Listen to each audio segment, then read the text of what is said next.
Okay. All right. So just wanted to give a couple of shout outs. One to the Promise team, who on Tuesday had a really amazing presentation on gender roles in Latinx households.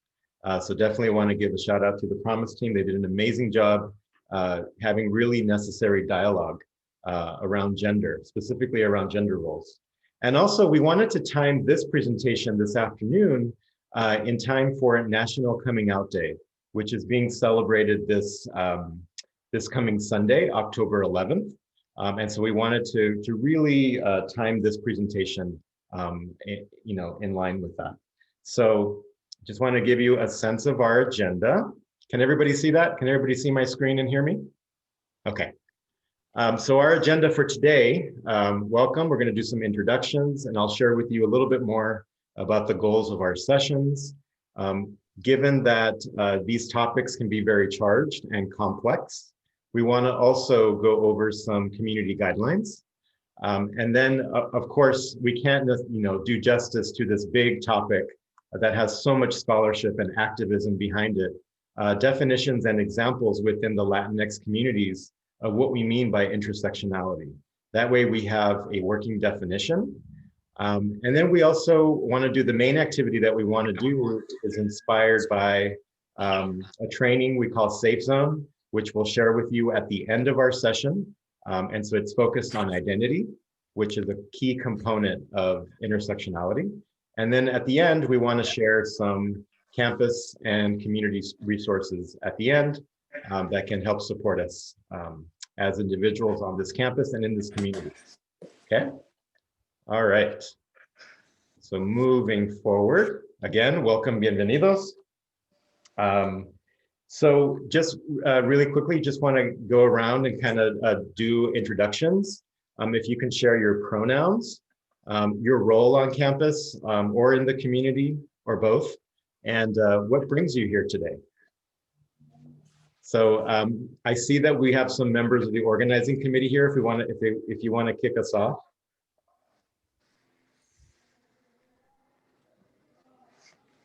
Manuel or Mary or Nadia?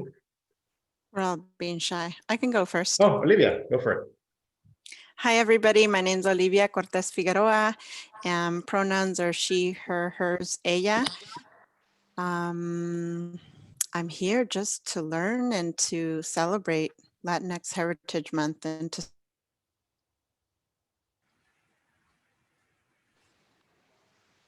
I can go next. Hello, buenas tardes, everybody. Good afternoon. My name is Manuel Alejandro Perez. I use he, him, his, él pronouns. And I have the very distinct pleasure of supporting our student services programs at Cañada College as the Vice President of Student Services. And what brings me here today, I identify as a queer, cisgendered hombre within the community. And, you know, as I was going through my schooling, and I say schooling very broadly, K through 12, community college, undergrad, and my graduate programs, I met maybe one or two professors or administrators who identified at the intersections of being Latinx and queer trans. Very few. And I want to change that. I want to change that narrative, and I know that that's a big deal, but one by one, poco a poquito. So that's why I'm here. Gracias, Manuel. Mary, did you want to share? She, her, hers. I am the director for post-secondary success and the University Center. And I am part of the Safe Zone Committee. And with that, I'm here today to learn. I'm coming from a place of learning, and there's always a lot to learn, and I'm an ally. So I think that's a really important role. So just a bit about me. Thanks, Mary. And I want to, yeah. Hi, folks. Ariela Villalpando here. I am the Program Services Coordinator for the Promise Scholars Program. And I think the topic of intersectionality is so important. And I always tell students that, college is, of course, we want you to reach your educational goal and do well in your academics, but it's also an opportunity to learn about yourself and be able to really get a hold of who you are as a person. And I think this conversation is much needed and hopes to kind of give you some clarity and have some time to reflect on who you are as a person. Thank you. Thanks, Ariela. I want to invite folks to also, if you'd rather introduce yourselves through the chat, feel free to do so. Hi, my name is Nadia Sigona, and I'm an academic counselor here at Kenyatta College. I'm here to learn and to support the community as well. Thank you for inviting us. Gracias, Nadia.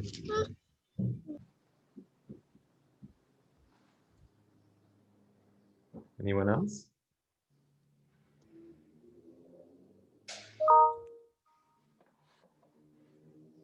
Okay. So as we go through the presentation, feel free to share through the chat if you prefer. We want to make this as interactive as possible. So we'll continue with our presentation, okay? So just wanted to share a little bit about the goals of our presentation. It's really to have a platica, or a conversation, dialogue about the diversity and the complexity of our Latinidad. And it's also to share inspirations. Manuel mentioned, looking at teachers, instructors, professors who could serve as mentors, and not seeing us reflected often in our curriculum and in our community. So we wanted to share some inspirations and some resources that support our unique experiences and vantage points. So with that said, the main activity that I have for us today is inspired by what Mary mentioned, the safe zone trainings. It's called identity signs. And so that's a high trust activity. So just wanted to remind folks, and this has been repeated in other sessions, just a list of things to keep in mind as we engage with each other in dialogue.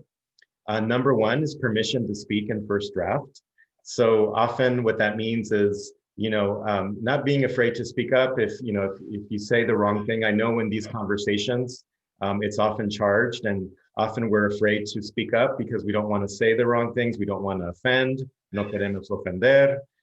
It's important to listen, right? To listen actively, and what that means so speaking in terms of the I and from your perspective is what we want to hear.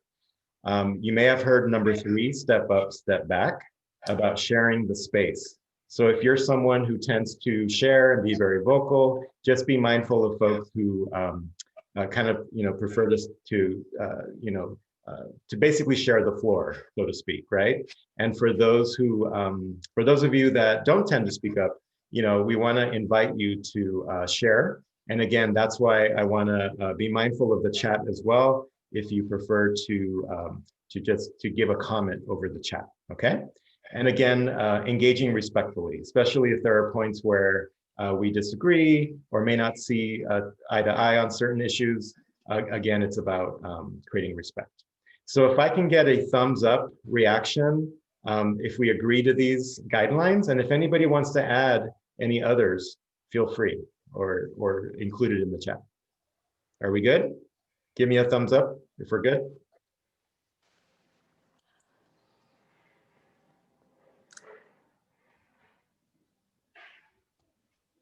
Okay, gracias.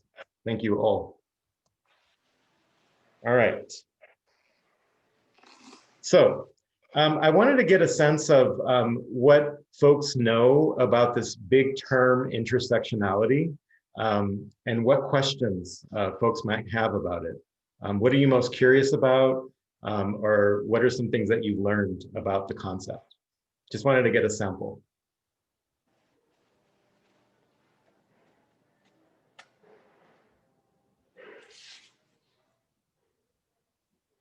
Any thoughts, questions? I have a question. Intersectionality, would you explain? Sure. So I can share from my perspective of how thank you. That's a great question to explain, right? So let me explain how I first came about this concept. So I did my undergraduate work at UC Berkeley, and this was like 30, 35 years ago, long time ago. And so I'm aging myself here, right? Because part of the excitement for me around this came around ethnic studies. It came around learning about feminist theory, right? So the way that it was broken down for me, right? It was a big concept. So it's this notion of, imagine if you're walking down a street or on a bike or in a vehicle, and it's called Race Way. And you're coming up against a corner and it's called Gender Avenue, right? And let's say Gender Avenue is a one-way street, but you make a wrong turn, right? So what's going to happen if you make a wrong turn on a one-way street?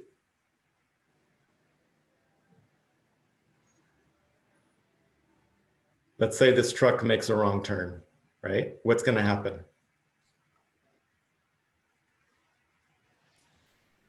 You're going to hit another car. You're going to hit another car. You're going to have a collision, right? So often that's what it could feel like, right? It's your experience, the way you experience race or the way you experience gender is very specific, right? And it could be painful. It could be a painful experience. But on the flip side, it could also be a site for celebration, right? So when we talk about intersection, what we're looking at is the complexity of experiences, because often we just talk about one or the other, right? So that's how I first learned it, is by looking at this metaphor of an intersection and talking about experience, because often we talk about experiences in terms of one identity or another, okay? So let's look at a definition. Hold on here. Okay, so intersectionality, the concept, comes very specifically from critical race theory and feminist theory. So a lawyer by the name of Kimberly Crenshaw coined the term intersectionality about 30 years ago.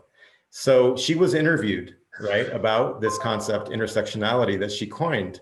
And so let me just read this. Intersectionality is a lens through which you can see where power comes and collides, right? Where it interlocks and intersects. It's not simply that there's a race problem here, a gender problem there, a class or LGBT problem there. Many times that framework erases what happens to people who are subject to all of these things, right? Subject to different kinds of collisions, right? So any thoughts, or as we look at this quote? Question. So it doesn't just have to have, it doesn't just have to do with the LGBT. So it has to do with gender as well in general. Yes. So yeah, intersectionality. So everybody has a place in intersectionality, right? And that's the other thing. That's often those who attack the concept, right? Only certain people have intersectionality, but everybody has a race, everybody has a gender, everybody has a social class, right? Does that make sense?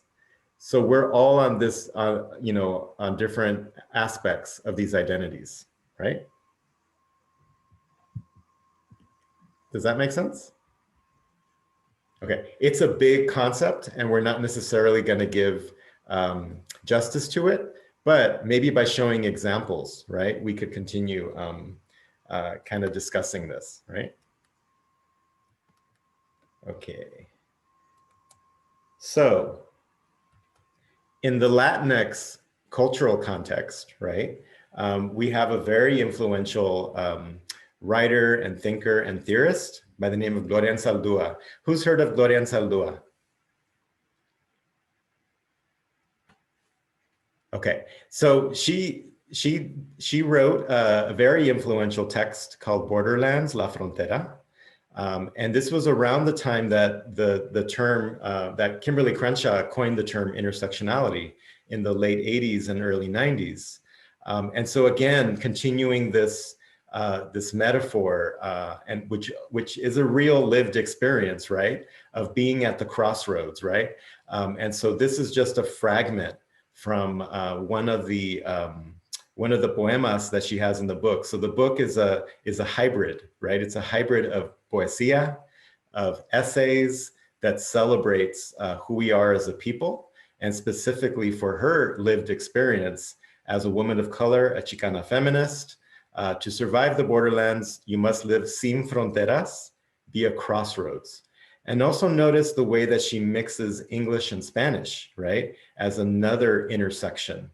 So language is very much alive, the hybridity of language. And so she is definitely credited with being one of at the forefront of defining intersectionality in Chicano studies, in Latinx studies, right? And this was in 1990, late 80s, early 90s. And also another person who was also credited with doing a lot of this work. So a lot of women of color were at the vantage of a lot of these movements is Sheri Moraga. And so they co-edited a volume called This Bridge Called My Back. And so that was also a series of essays, poems by women of color that were very influential in a lot of the scholarship and activism that we see today, okay? So, so again, what I wanted to show, and a lot of us in the committee shared other examples of Latinidad intersectionality that also reflect different generations, different genders and sexualities. Here's an example by Julio Salgado, who is a visual artist, and he's at the forefront of activism around being queer and undocumented. And this is a series of portraits that he did for various folks in the community. And so this was in 2012. And I just want to point out the quote here, right? Undocumented and queer, these are my intersecting identities and realities, right? And so here you have an example of how this concept is being carried through different arenas and through different generations, right? So there's one example there. So again, that's the artist name, Julio Salgado. Another example is Elizabeth. Yes. So sorry to interrupt you. No, go for it. Your audio is going, it pauses and then it catches up. And I'm wondering if maybe you'd pause your video for a little bit. It might let your time to buffer and then it'll sync up again. Okay, gracias, Manuel. Yeah.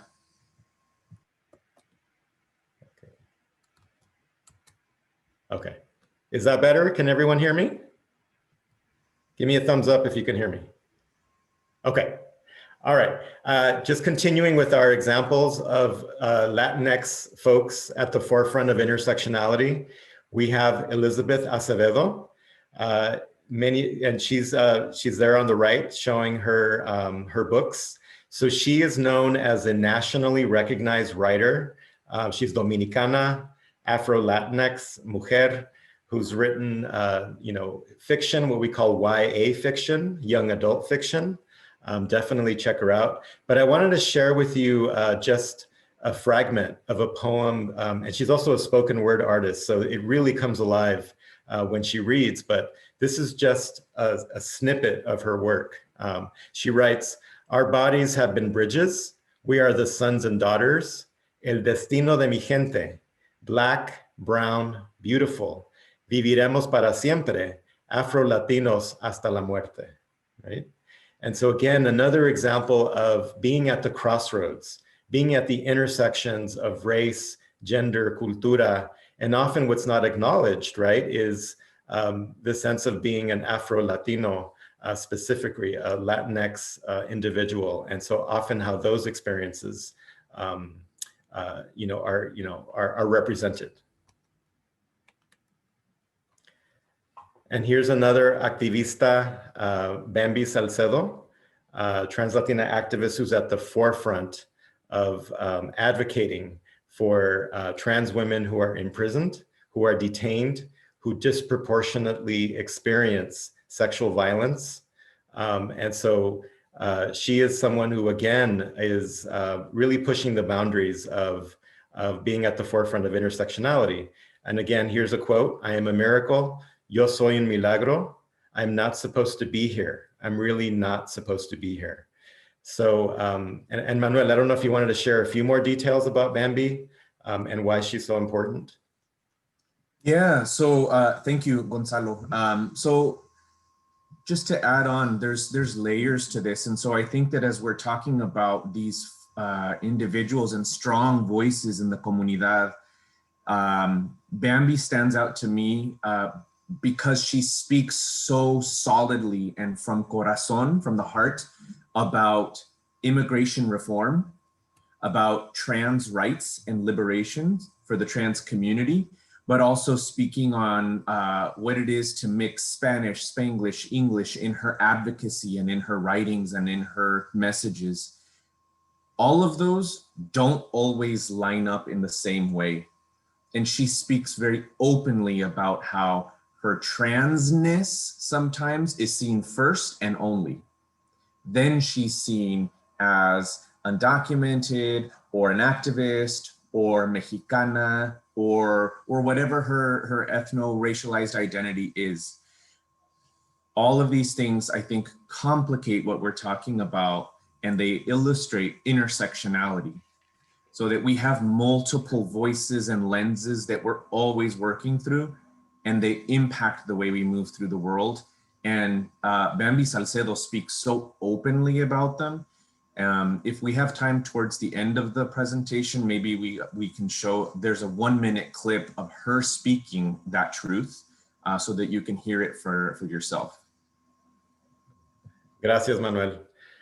So again, we invite you to, to look up more information about a lot of these folks. This is just, again, this is just the tip of the iceberg. And so it's really looking at examples of folks who are, who lived through lived experience often. And so these are critical conversations to have in our comunidad. All right. So let's move on to our main activity. So again, this is adapted from a training module in Safe Zone, which we're going to be talking about a little bit more at the end. Again, because intersectionality is so focused on identidad, identity. So by identity, we mean the way you see yourself and how others perceive us, right? And so that's constantly, it's a very complicated and complex process. And so we have a series of statements that I'm going to be showing you and how they pertain to identity. And again, what we want you to do is when you look at the statement to really reflect on how this pertains to you personally and how you respond to it. And then so I'll give you a couple minutes to reflect on that. If you need to jot down some notes, and then we will ask volunteers to share, either verbally or again through the chat function. And so that's that's how we'll start a dialogue. So any questions? Are we ready to go? If you can give me a thumbs up. Are we good? Any questions, comments before we get started? All right. So let's start with the first statement. The part of my identity that I am most aware of on a daily basis. So I'll give you a minute or so to think about it. In terms of how you respond to that statement, feel free to share on the chat, just so that we get a sample of responses. What part of your identity are you most aware of on a daily basis?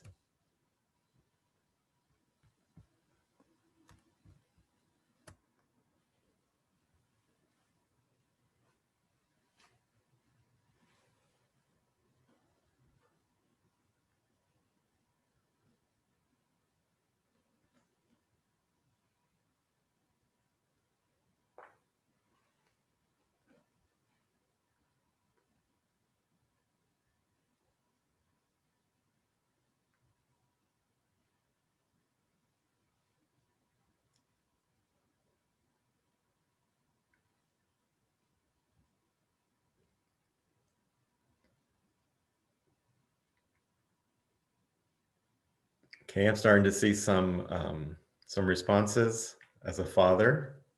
Okay. Could we speak? Sure, of course. Okay. For me, the most basic and known for me on my house, which is like she, her, and then I'm bisexual, so they're the key things I just know about myself. Sorry, I'm a little nervous. No, that's okay. That's okay. Thank you so much for sharing. No, that's definitely something that that's at the forefront, right, of our minds as we go through our daily lives. Other folks are saying gender, yeah, sexuality, woman, a sister, caregiver, the rock of my household, wow, woman, mujer. For me, just to share out a little bit, for me, what I'm most aware of is my age. Because of the work that I do. A lot of the students that I work with, of course, Cañada is a whole range of ages, right? We work with students of all ages, all walks of life. But I think for me, I'm most aware of my age on a day-to-day basis. Whenever, say, for example, shares, a title of a video game, right? It's like, oh, I've never heard of that. What's that? Or if a student, and a lot of our students are born after 9/11, they don't know 9/11 through experience. They know it through history books and what they've been told. So for me, that my age is what shows up the most.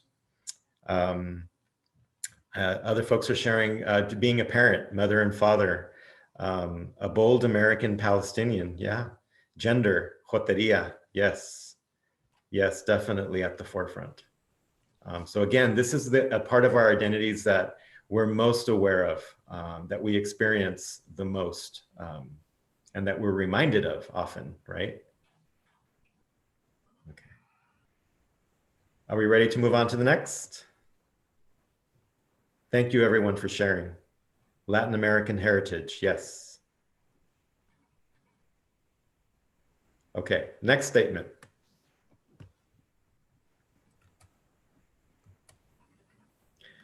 This is the flip side. What is the part of your identity that you're least aware of on a daily basis?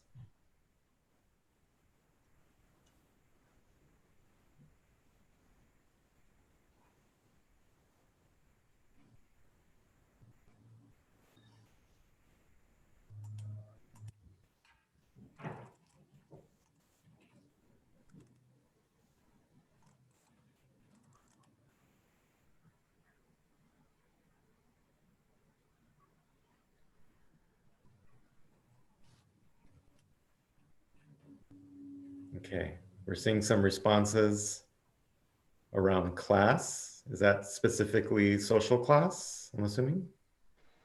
Yes. For me, I would say being a sibling. Being a sibling. In what way? In what way? Being the older like model for the family. Mhm.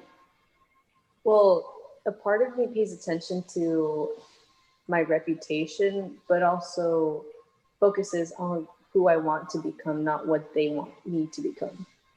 Right. So around expectations, right? Yes. Mm-hmm. Yeah, that's a big one. I also identify with that. I'm the oldest of 3 siblings. And I'm the only male, right? And so that brings up a lot of expectations, right? Around, what the oldest sibling is supposed to do, or, and then also gender, right? Gender definitely plays into that, plays a role. I'm seeing a lot of responses around age, right? What you're least aware of. Does anybody want to share more about that, what that means?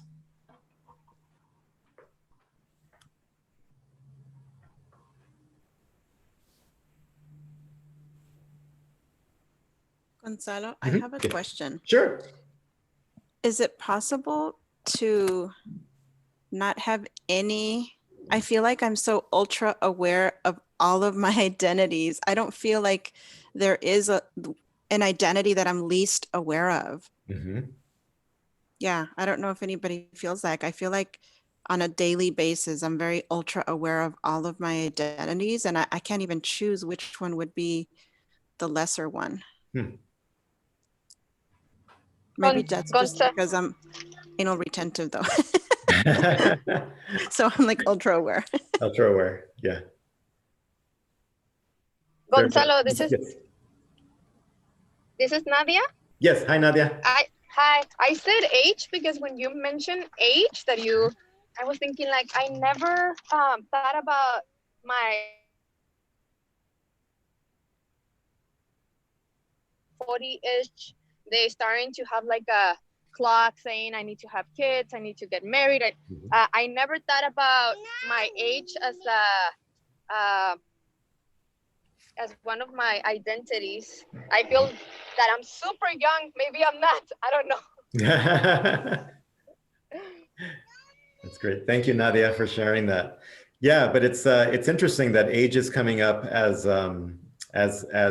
probably the number one response, right? And for different reasons, different rationales. So yeah, age and maturity, being a leading example, right? And that's exactly where I was coming from, right? Is this sense of like, if you're the eldest and the expectations. So I definitely feel that, that piece. Okay, we ready for yes, go ahead. Yeah, I was just gonna say that what Olivia just mentioned resonated with me, because when I was trying to think of like the least, the one thing I can think of is class, because I don't have to worry about, at least paying for groceries or just housing, all that. But I had a hard time, and that like thinking in terms of my social identities, like my race, my gender identity, all that, they're so salient to me because I feel like I'm so hyper alert about those identities because they feel always on the margins, right? When I enter into any spaces. So I felt that way too, Olivia, like, all right, why do I feel that way? And a lot of times it's because like, I'm so hyper aware of what people might think of me because of stereotypes, all that stuff about these other social identities. So yes, that kind of stayed with me as well. So I just wanted to connect back to what you mentioned. Right. Thank you, Mary.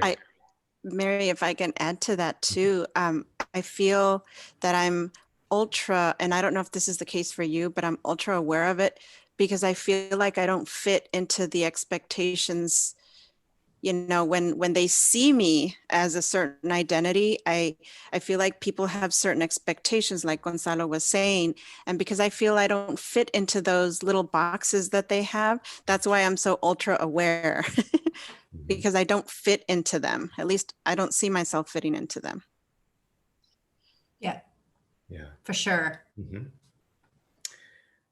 Cool. Thank you. Thank you both for sharing. And I'm seeing Isabella on the chat also shared, a big aspect of, that maybe you're least aware of is her grades, right? She says, sometimes I forget that they are my future. It depends on how successful I will be, right? And so thank you. Thank you, Isabella, for sharing that point.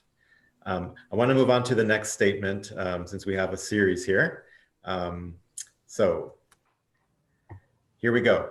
The part of my identity that was most emphasized or important in my family growing up was blank. I would say making everyone happy. Just because I was the first daughter from the first grandchild of my grandma. And she had 3 other children. So I had that special position kind of thing. Right. So being the first, again, going back to being the eldest or being the first, right? And having to provide as an example. Yeah. Okay, Mary, gender. Thank you. So part of a big family. Thank you, Miguel. Sharing with others, being part of a big family. Gender for sure, Olivia, gracias. Maria, gender, yes. Firstborn of the firstborn. I always knew I would lead my family. For me, it was my Mexicanidad, being Mexican. I don't know if anybody's heard of a book by, it's a very controversial book, Richard Rodriguez, Hunger of Memory. And so he wrote a memoir. So it's his life story of growing up in Sacramento. And there's a line in there that always resonated with me. You know, en esta casa se habla español. In this house, we speak Spanish, outside English. So there was a division in terms of language and culture. And so for me and my family, definitely we were basically you know, punished for speaking Spanglish or mixing the languages, right? And so my mother would say, you do not mix the tongues. That is not appropriate. And so I was always very conscious of being Mexicano in my family. And so I would say that would be my response. Gonzalo, if I can add, I think this is a really interesting moment of intersectionality that was totally unplanned too. But so as a queer Mexicano growing up in Sacramento, I'm originally from Sacramento. I often have Hunger of Memory, that book, cited or called in as an example of like queer brownness from Sacramento, and especially at the intersections of understanding language. And what you can have both access to resources through some identities, and then through others, you are restricted or marginalized because of those identities.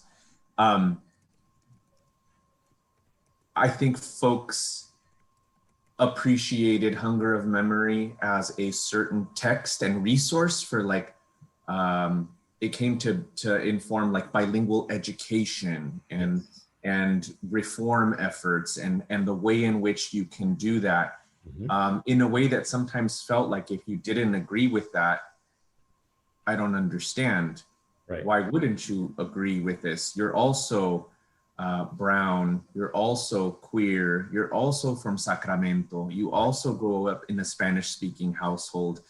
So I think Richard Rodriguez and what he did for literature and for education is a really good example of, depending on how you were raised, the identities that you possess, you could experience the same thing differently. Yes. And that's, I think, also part of intersectionality. Exactly. Gracias, Manuel. I wrote down the author and the title, if anybody wants to look it up. And again, at the time that Richard Rodriguez wrote this memoir, he was at least publicly closeted, right? And he came out years later. And so there's lots of scholarship also that we encourage you to look at. But again, just pointing to, you know, like you said, the differences in experiences, even if we are at similar intersections, right? And so we're all traveling the same roads, we're just at different intersections. And so that's something to think about. Okay, anybody else want to share any other experiences about family before we move on?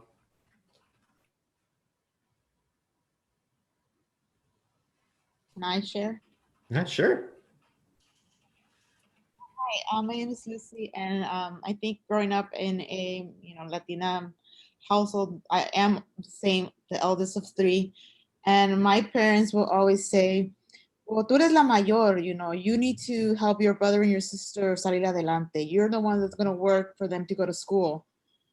And I don't agree with that. I think it wasn't my responsibility to raise my brother and sister, and it wasn't my responsibility to provide them what my parents needed to provide them as their parents. So yes, growing in a machismo household was kind of hard. At the age of 43, due to many things, I was able to finish my bachelor's in business.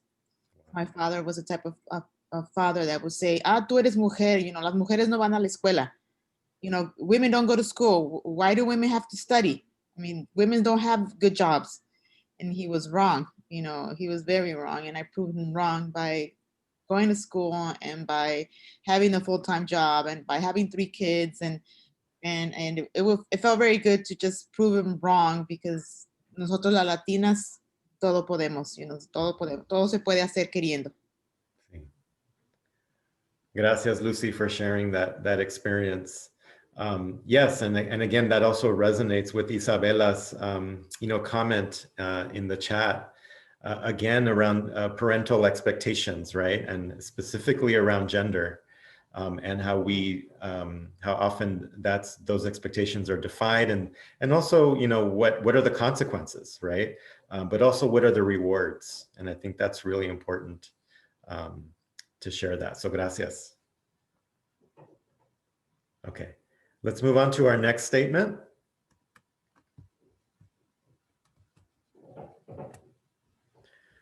The part of my identity that I wish I knew more about is.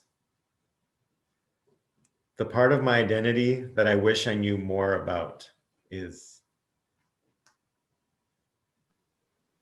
I don't know if this is like an identity, but it's who I will become in the future. If that makes sense. Yeah, tell us more about that. You do.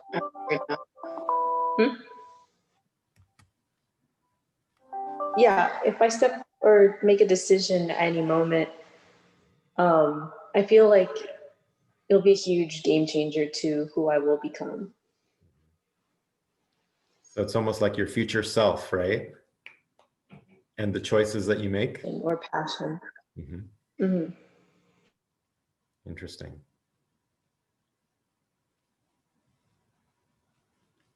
So I'm seeing Mary, ability. Yeah, I put that because I feel that it's such a range, right? Being like able-bodied, disabled, how it's determined, your mental capability, your physical. And that's just something that I feel, at least for myself, I should say it changes with time and age. And just capacity. So that's a bit more, I feel like, fluid, and I would love to learn more about that. Yeah. So just wanted to put that out there. Thank you, Mary. Yes, and I can relate to that comment. Family history, heritage, yeah. Who I will become and passions, yes, gracias. I actually connect with family history, heritage. I would say for me, my indigenismo, I would say. Like knowing specifically, like my parents are from Nayarit, Mexico. I also have relatives in Jalisco, Mexico. And so for me, it's like when I hear about the indigenous groups there and stories of my grandmother that she would talk about her as a curandera. So indigenismo for me would be, and specifically the communities that where I emerge from. And so again, a lot of that history is not recorded. A lot of it is lost. But also, just trying to figure out, what that means for me now as a brown man in this country. Cool. I see Olivia, father's from Nayarit too. Excellent. Personality. Oh, that's an interesting response. Why I am who I am. Interesting. Thank you, Miguel. That's an interesting response. So self-knowledge, ancestry, sexuality. Excellent. What my role is today. Yes. Yes. These are excellent responses. Okay. Are we ready for the next statement?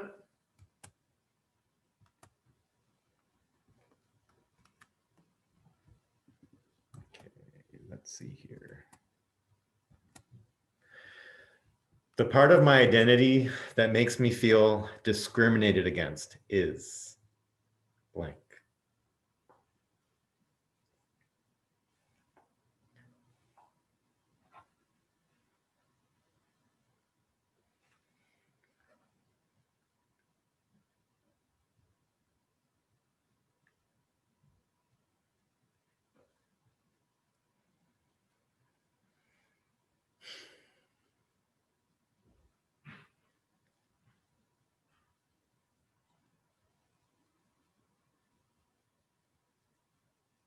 Okay, Mary, so sharing gender and race. That was exactly my,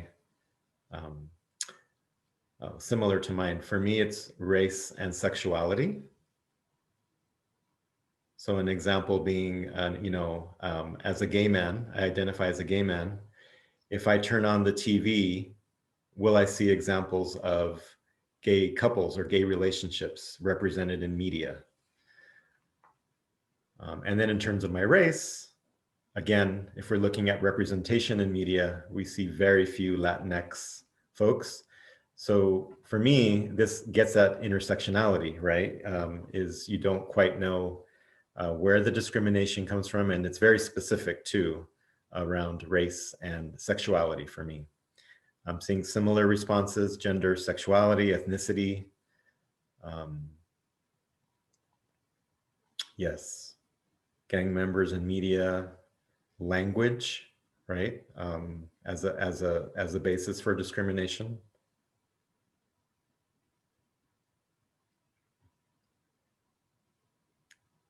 Anybody want to share any thoughts or additional comments about these?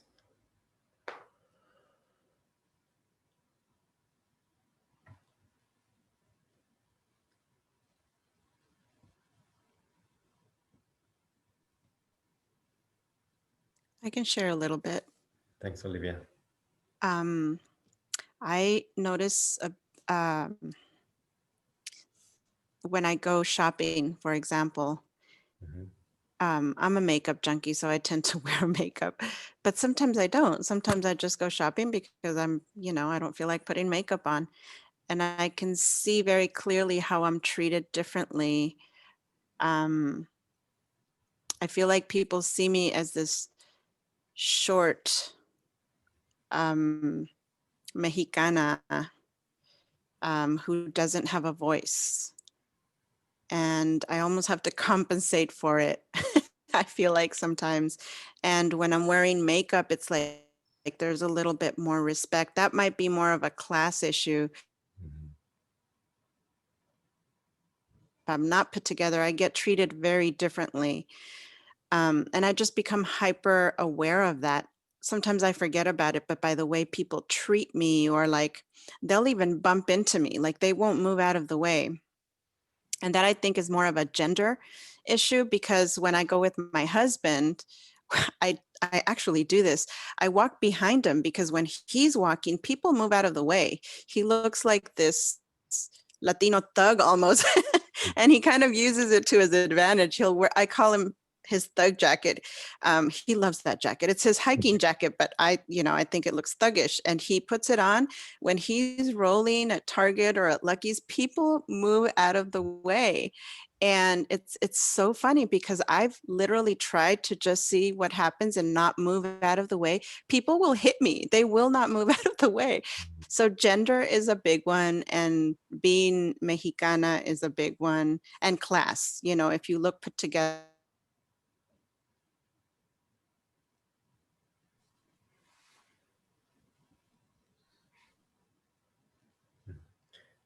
Thank you, Olivia. Sorry, I froze there. Didn't catch the last part of your comment. But thank you for sharing that experience, or those experiences. Thank you. Others, I want to invite others if you want to share a little bit more about what you wrote.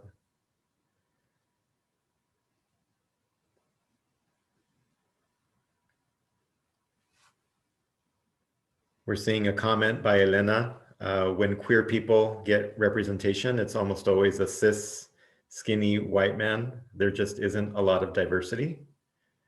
Does anybody know what's meant by cis or cisgender, or have questions? So again, this gets at identity, right? So cisgender, meaning that you identify with the gender that you were assigned at birth, right? So if you were assigned the gender male and you currently, identify as male, right? Then that's match. It's on the same side. It matches your identity at birth, and that could change throughout your life. But that's so cis is the short form of cisgender.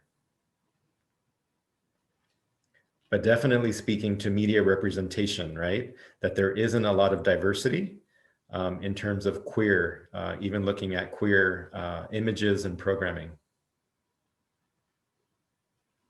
Thank you, Elena, for sharing that. Okay, we're going to get to our next statement. The part of my identity that provides me the most privilege is blank.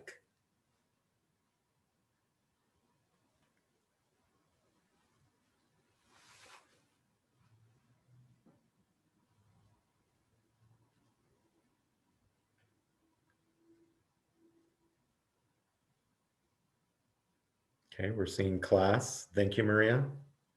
Class. Ancestors. Interesting. My male identity. Yes. Thank you, Manuel. Yes, I agree. Partly connecting back to Olivia's story, right? Using your male privilege, your identity, even your body, the way your body moves in space. That is a privilege. The way people pay attention to you when you enter the room. I'm also tall, right? So being a tall male, a tall cisgender male, brings with it a lot of privilege. So yes. Oh, Mexican heritage, interesting. Being able to vote, yes. October 19th, voter registration deadline. Class and sexuality, my race. Anybody want to share more about what they wrote or want to share out verbally?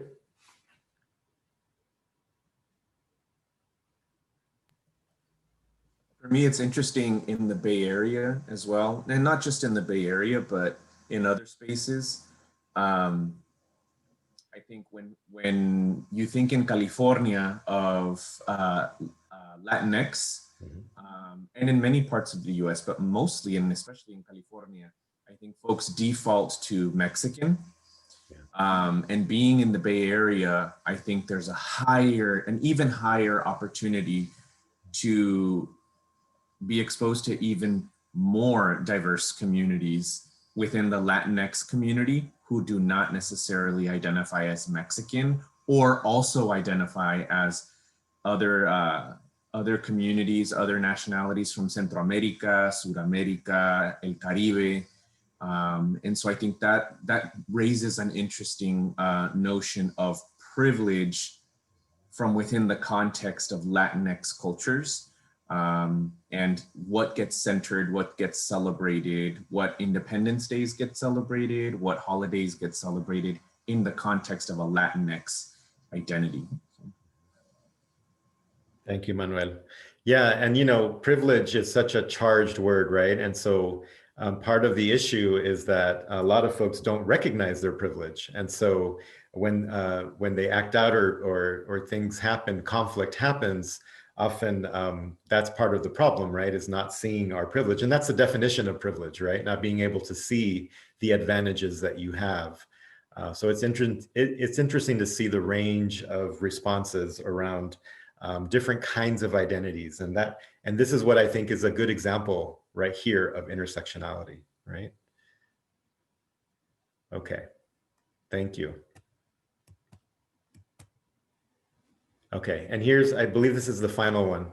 The part of my identity that I believe is the most misunderstood by others is blank. The most misunderstood. Oops. Sorry, jumped ahead.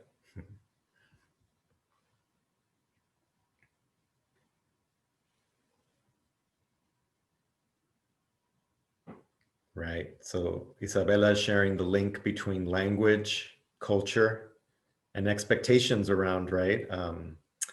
That we all speak Spanish, ethnicity, and personality, intention, sexuality. Yes, I would agree with a lot of these. Ability. Mm-hmm.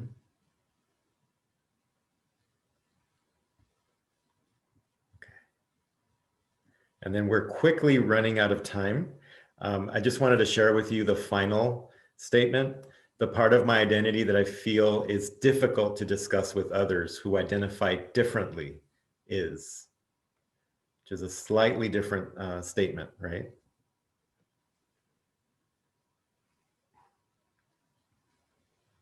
And again, feel free to share any responses through the chat.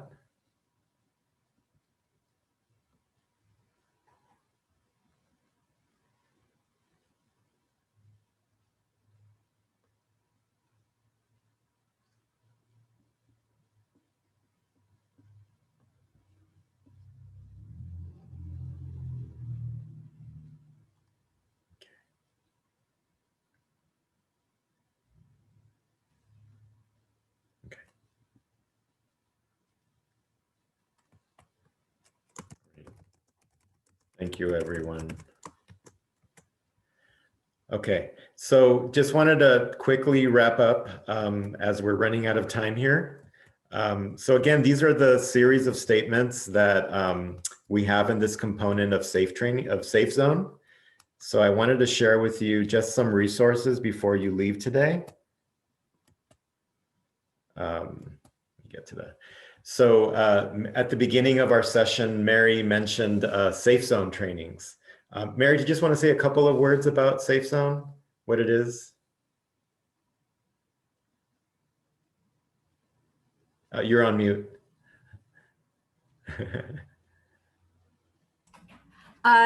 We have a Safe Zone session coming up on November 13th. And it basically is, I would say, Safe Zone is one of two things, right? It's first educational community to learn about how to support and be an advocate and ally for LGBTQ plus folks, as well as to learn how to provide a safe zone for the community, right? So with that, a group of us came together and developed a series of, I would say, an upcoming session for on November 13th to provide an opportunity to learn more on how you can be an ally advocate for the LGBTQ plus community. And also we provide resources on the website. You can request training. And with that, we hope to develop a Train the Trainers program next semester. And it'll be cohorted based on faculty, staff, and students. But it definitely is a way for us to extend and build community around LGBTQ+. I'm hoping I have this right. There's a lot of information on the website, yes. But that gives you a sense of the charge of the group.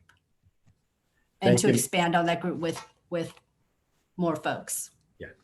Okay, I'm back. Thank you so much, Mary, for sharing that. And really quick, I also wanted to share the link for the San Mateo Pride Center. Again, this is a really crucial resource for LGBTQ plus folks and their allies. So check out their website. I also want to promote the next Latinx Heritage Month presentation. And again, it relates to gender, intersectionality, but this is specifically looking at racismo, racism in our communities.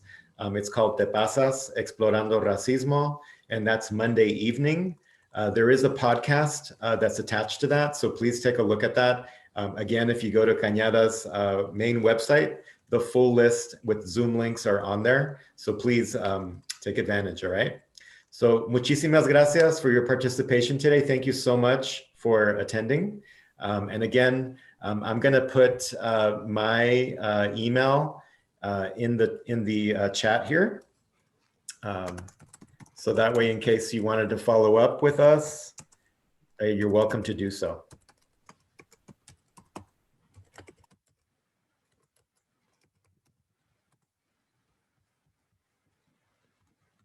Okay. All right. Well, thank you so much for being here today. Have a great weekend and happy National Coming Out Day.